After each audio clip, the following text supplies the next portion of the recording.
All right, so welcome everybody. Thank you for joining. Let's go ahead and get started, everyone. Welcome to this GoDaddy Pro Meetup. My name is Kara Federer. I am the Website Security Services Supervisor for one of our teams. And joining me today is Josh Hammer. He's the Director of Sales for Sucuri. Welcome, Josh, and thanks for sharing your knowledge with us today. No problem. I'm going to try to come back from this wonderful tech thing. Bear with me. I'm trying to get this started. How is everybody doing today? I hope everybody's doing well. Come on. Glad to hear it. Awesome. And also, just so everybody know, in today's meetup, we will be sharing actionable steps you can take to get your e-commerce sites and those of your clients secure and ready for the holiday e-commerce rush. Please feel free to use the Q&A tab in the chat to ask any questions along the way. We've saved time after Josh's session to address them. We'll be sharing some resource links along the way too. And then Josh, are you all ready? I am. Excellent. Then without further ado, I'll hand it on over to you to share your experience with securing e-commerce sites. Go ahead and take it away.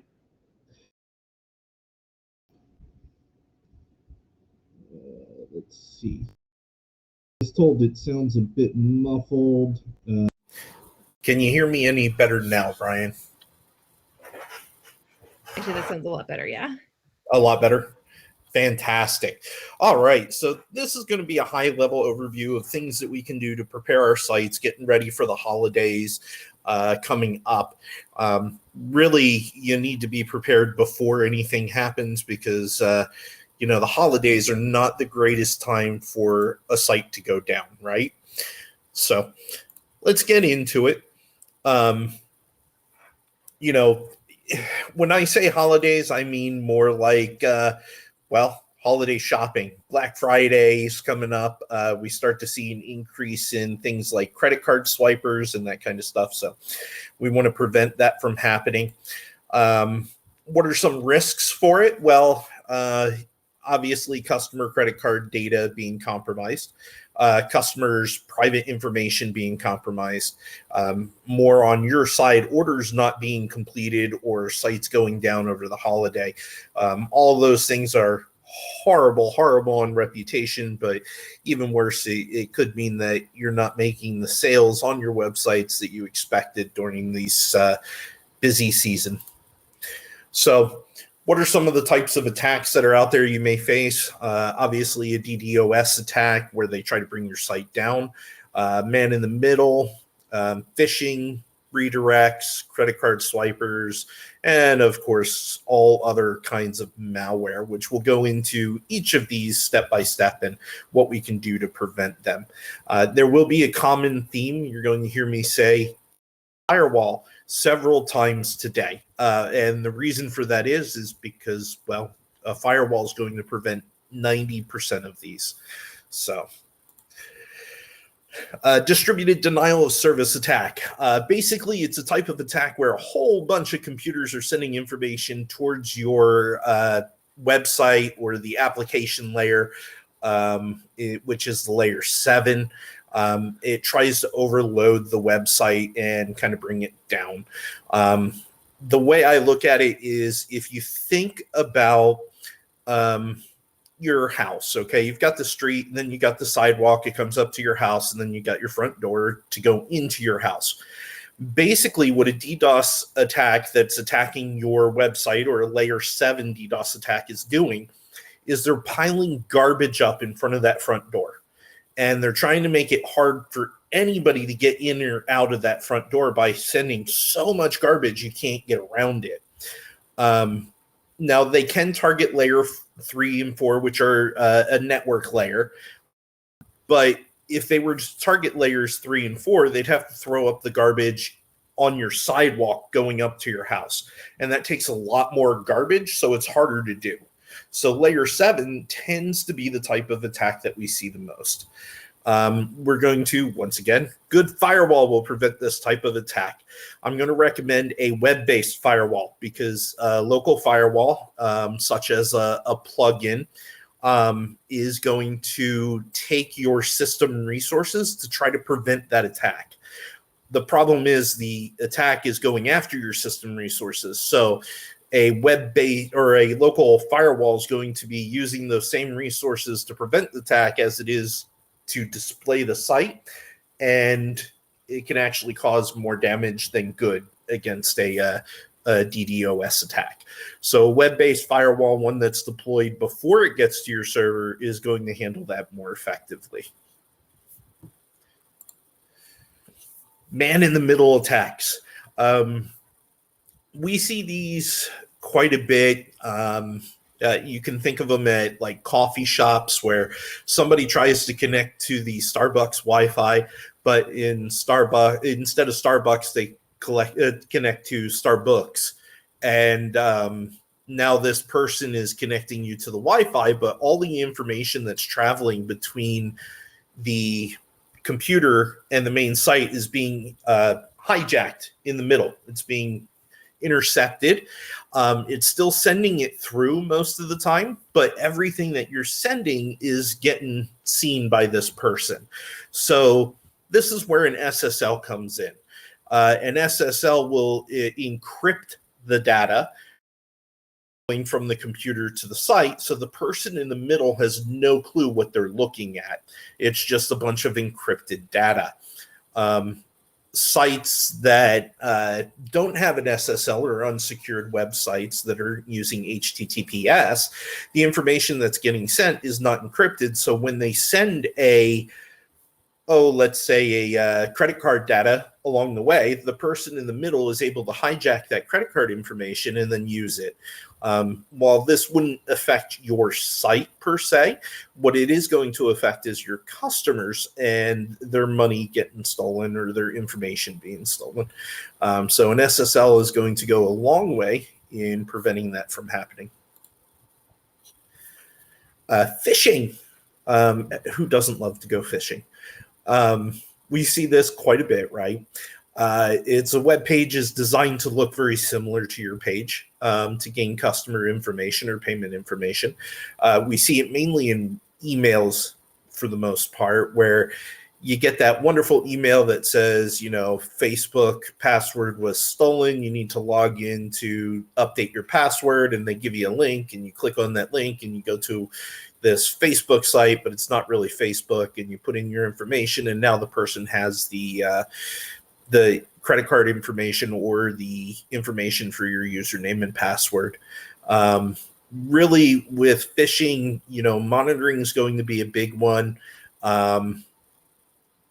If it's a redirect on your site that points to a page that looks like your page, then a firewall is going to help prevent that redirect from hitting your site. A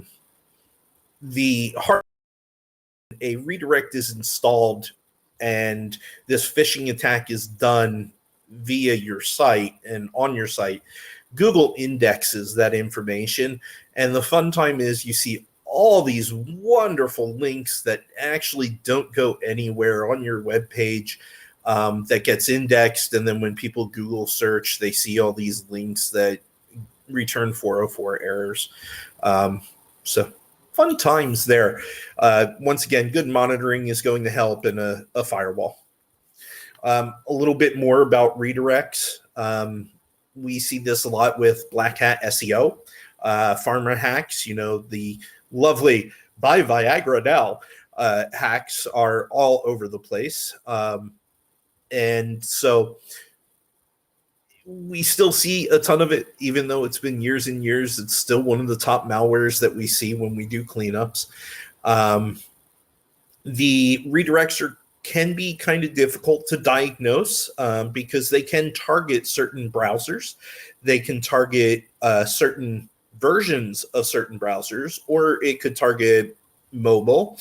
They can even set up redirects to say, okay, every fifth person that views it is going to be redirected, which makes it a little bit harder to diagnose.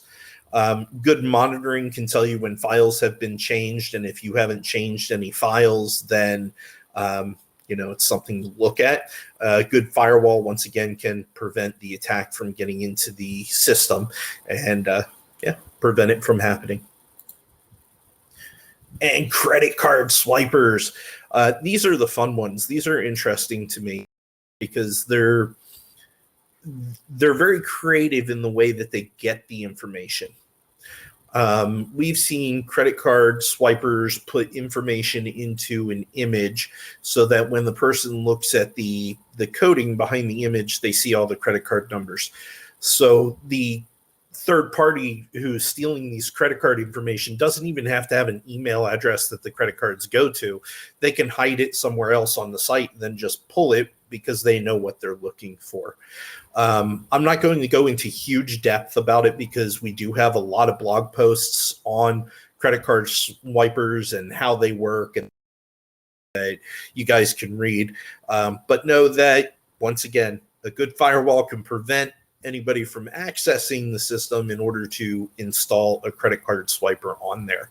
A credit card swiper, you won't notice a difference. It'll pull the credit card information, it'll store it somewhere so that the hacker can get it, but the purchase will still go through.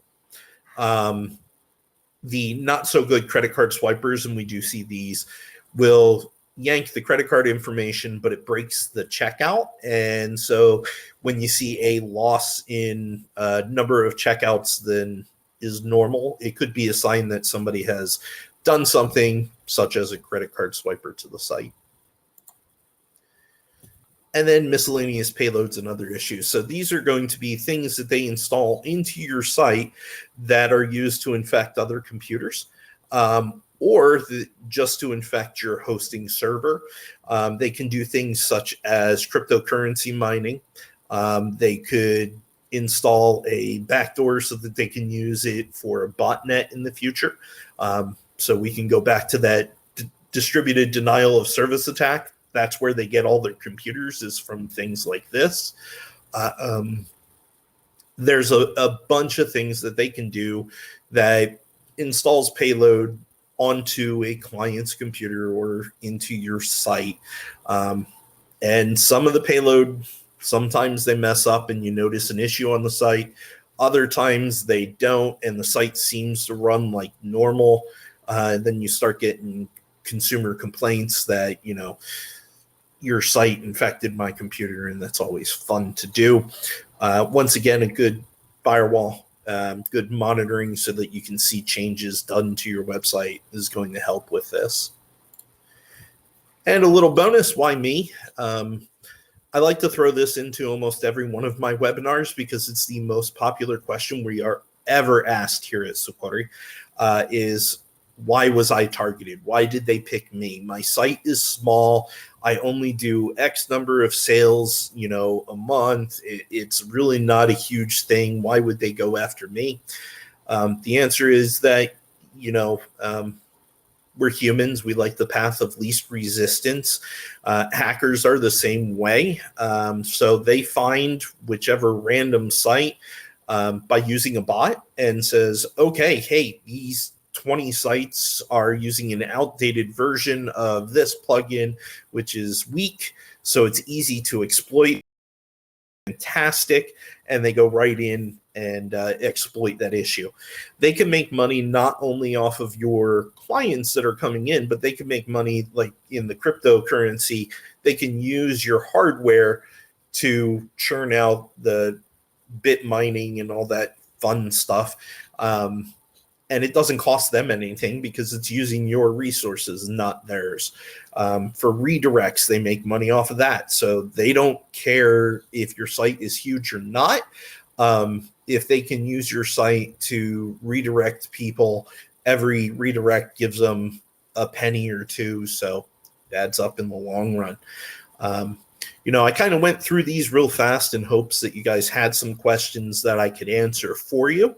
But I'll turn it over to you, and you guys can ask me any questions you want, and I will do my best to answer.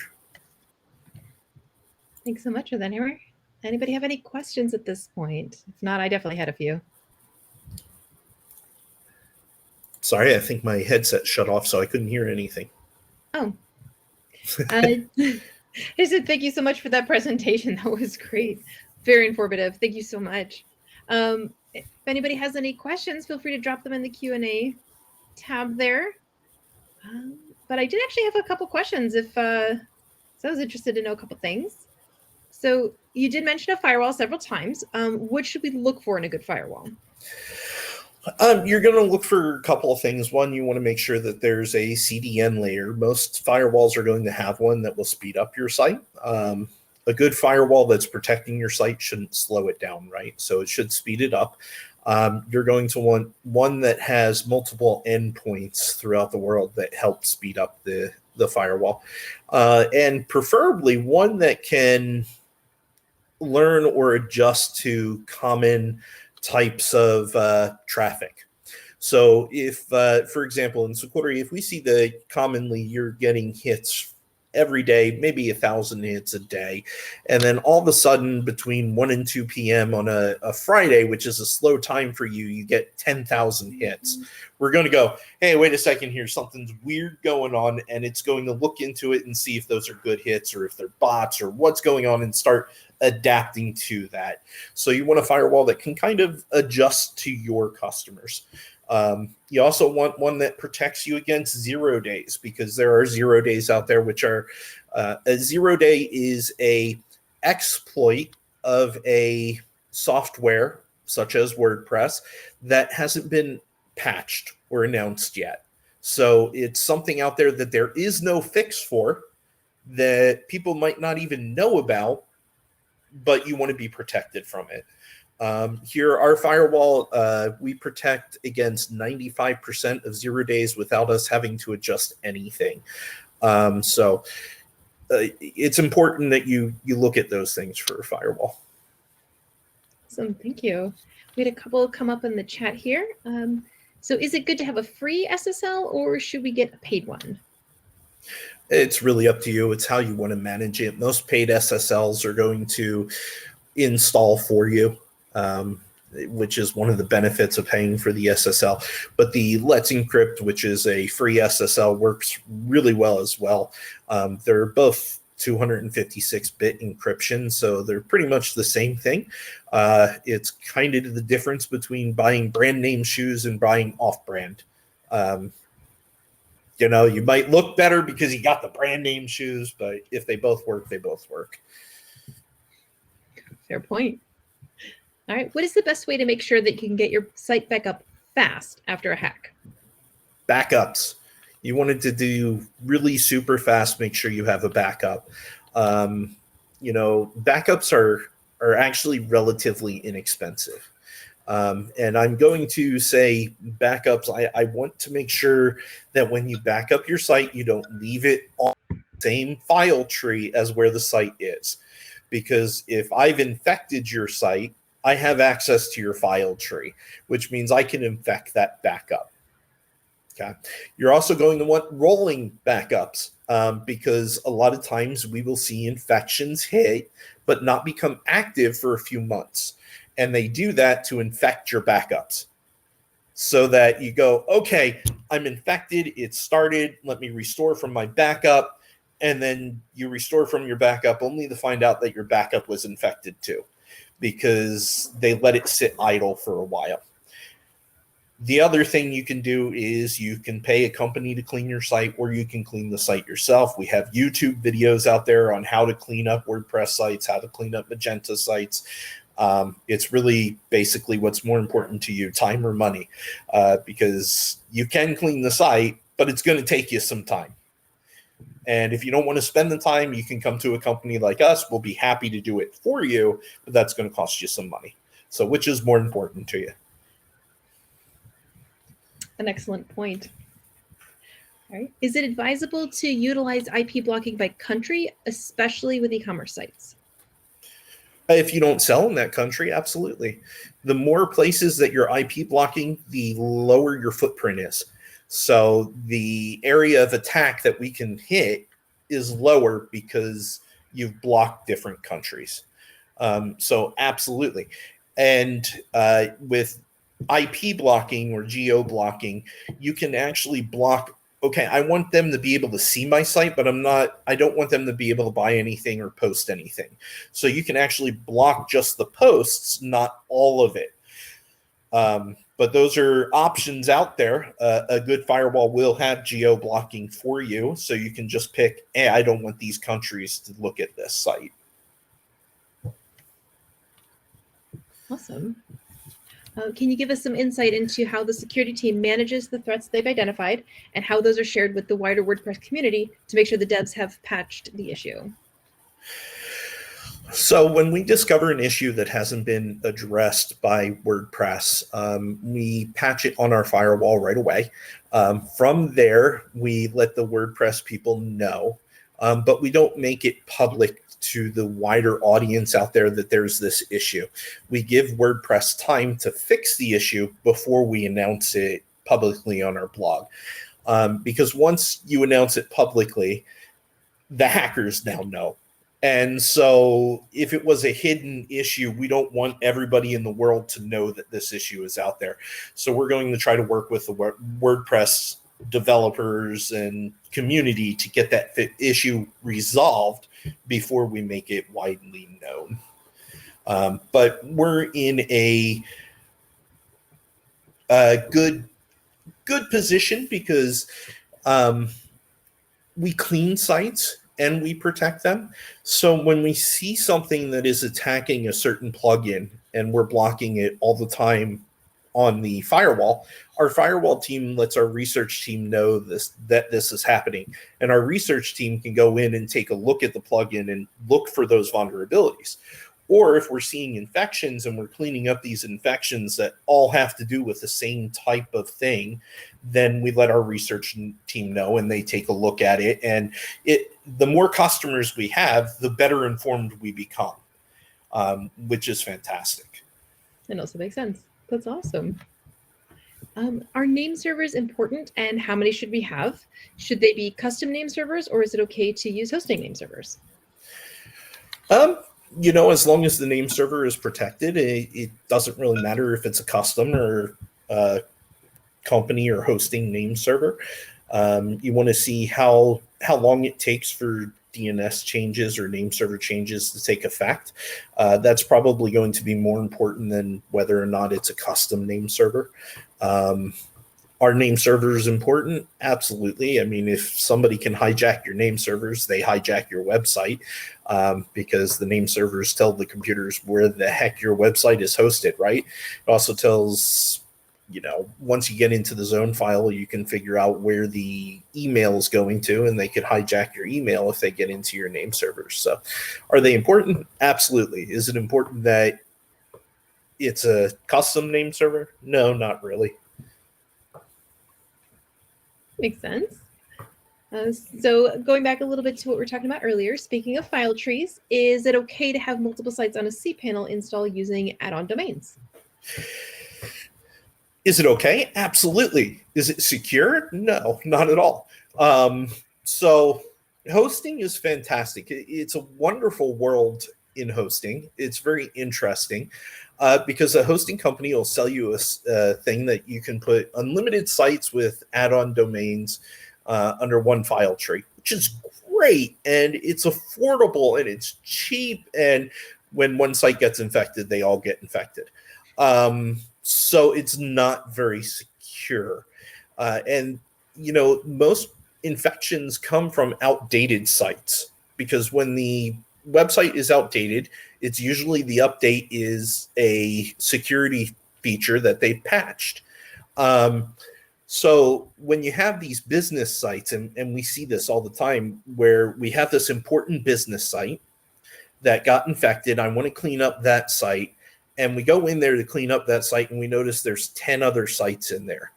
And, those other sites are, I was really into this video game for a time and I made a website about it, and then I don't play it anymore, so I don't update it or anything. It's just sitting there. The problem is we can't clean up that business site without addressing those other sites, because they will reinfect that site. Chances are that video game site that hasn't been updated for 2 years is how they got into your business site. So I'm going to tell you functional isolation is better, but it costs more money. So it's kind of, where are you at? Okay. Security will always be a game of the more secure I make it, the less user-friendly and the more expensive it is for me. The less secure it is, the more user-friendly and the easier it is for everybody to access it. You need to find that balance. Remember, hackers choose the path of least resistance. So as long as you are better than 90% of the other people out there, you're good, because they're going to pick those other 10%. Where is that balance for you? That's a good question, and everybody's got to decide that for themselves for sure. Yep. Good points. All right. Next question: are cleanups included in any of the GoDaddy e-commerce hosting plans? In the GoDaddy ones, I don't know. I'm sorry, I don't have an answer for that. I work specifically with the Sucuri customers. I don't do anything with the GoDaddy customers, so I don't know the GoDaddy plans, unfortunately. I do believe cleanups are included with some of the plans. Whether it's all the plans, I am not sure. But I do know that we do offer cleanups through GoDaddy, so some of the plans have to have them. Yep. Actually, if I may, and I'll go ahead and also drop this link in the chat, but we do have our 2 plans that include unlimited cleanups, and then we have 1 plan that includes just 1 cleanup. I'll go ahead and drop that in the chat for everyone to take a look. Thank you. There we go. There's your answer. See, I learned something. All right, next question. So since cPanel already has a bunch of add-ons and stuff, does it have a good firewall, or what do you think? You'd have to look at what add-ons are available, because I don't have an answer for that. And you have to look at what the firewall does, right? Because there are different firewalls. Every computer has a firewall. My computer has Windows Defender, which is a firewall. But Windows Defender isn't going to protect the website, because that's not what it's designed to do. So if there's a firewall add-on on cPanel, make sure that it's designed to protect the website and not designed to protect cPanel, because you could attack cPanel. And if you attack cPanel, chances are Sucuri firewall won't help you, because we don't protect cPanel, we're protecting your website. So just got to look and see what it's designed to do. An excellent distinction, absolutely. All right, and then what are your thoughts on hosting companies pushing automatic updates for critical security fixes in the WordPress core, but more importantly, individual plugins? It's a mixed bag. I think I, as a security person, love to see the updates, and I want them to get pushed through. At the same time, looking as a business owner, updating a plugin or the core WordPress can break the site, because maybe you have a plugin that hasn't had an update in ages, yet you're still heavily relying on that plugin. And when we update WordPress, that plugin breaks. There's an issue there, right? So really, you should have a development site where you test the update on the development site, and once it looks good, you push it live. That's best practices. But if a hosting company is updating for you, I don't think they're following that. So yeah, a good firewall, once again, I know I keep harping on the firewall, but a good firewall will protect those outdated WordPress installation or outdated plugins until you can test it.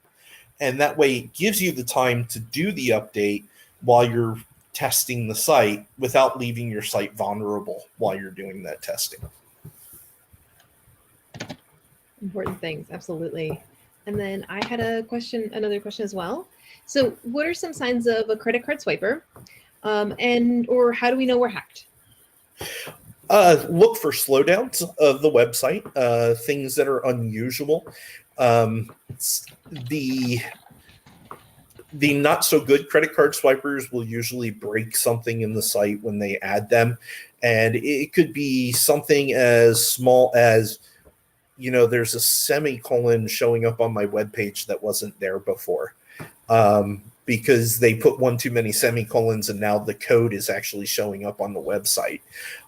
So you want to look for those small things.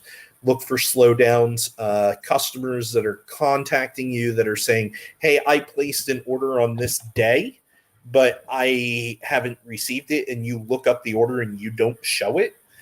It could be because the credit card swiper blocked that pass and the customer sees the charge for the order, but they don't see anything else. So that monitoring is going to help. There are a bunch of free plugins out there that will tell you if your core files got changed in size. And if you didn't do an update, guess what? Something changed on that site because the file size changed. Now you get to figure out why and what was it? And was it mean, or was it something that you did that you didn't realize you did? So, yeah, monitoring. Keep a very close eye on your website. Yep. Go ahead and drop a couple links in the chat here at the moment. Let's see here. And Cindy had a comment here. Yes, yep. Good. Glad to hear that, Cindy. Yeah. That is one of the wonderful things about the Sucuri firewall.